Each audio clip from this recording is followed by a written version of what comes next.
My name is Ira Pratt. I make monsters. Or do monsters make you? I mean, yeah, yeah, could be that too. Like monsters always just struck me as the most interesting part of most stories. And for me personally, it was um, these trips to Florida with my cousins and my uncle when I was little, um, passing by signs for Universal Studios, and the Jaws ride was there. And I never went to I never went to Universal Studios, never went on the Jaws ride, but I was terrified of this ride. I remember growing up with Where the Wild Things Are, and just being like really captivated by the variety of the creatures, how colorful they were, how strange and emotional they were. It's just like the design of them is also and who they were, why are they like that, is just deeply fascinating. There are, I guess, a few monsters that I keep returning to that I'm just like that, like, I mentioned Jaws. Since then I've seen it and it's like my favorite movie.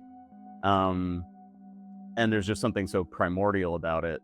But also, I think when I was in college, I read Grendel by James Gardner, Beowulf from Grendel's perspective, and there's just something about Grendel that feels like just an archetypal, hulking beast, but like that, uh, plays on, at the edges of campfires at night. There's just something very archetypal about it. When I was growing up, I was also very obsessed with Little Shop of Horrors.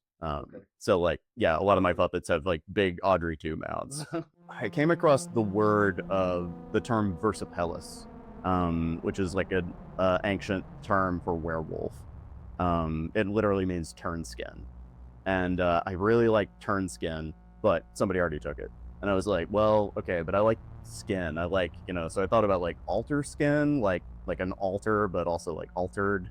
And then I started thinking about that kind of wordplay. And I don't know where snarl came from exactly, but I really like the word because like it relates to, a jester, the snarl like that predators will make, but also it refers to like a snarl of hair, a snarl of roots. Both my parents were art teachers, my siblings are artists.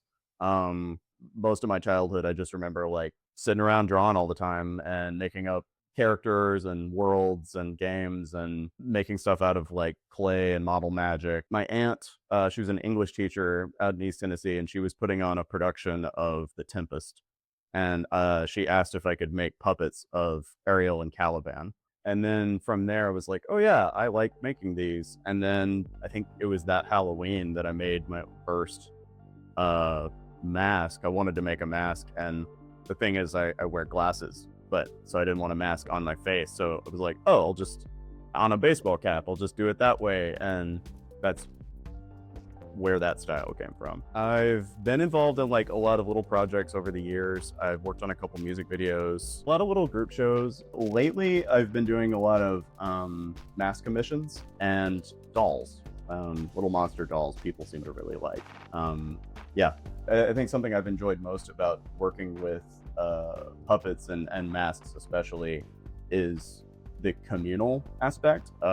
So I've enjoyed making things for theater and all that, but I've also just really enjoyed them in like the goth club scene has been like very embracing of that kind of weird crossover of artistic expression and costuming and whatever. The people who are interested in how I do what I do and how I make the things that I make tend to be really interested, and I like being able to pass that knowledge on, and I like encouraging people to do so.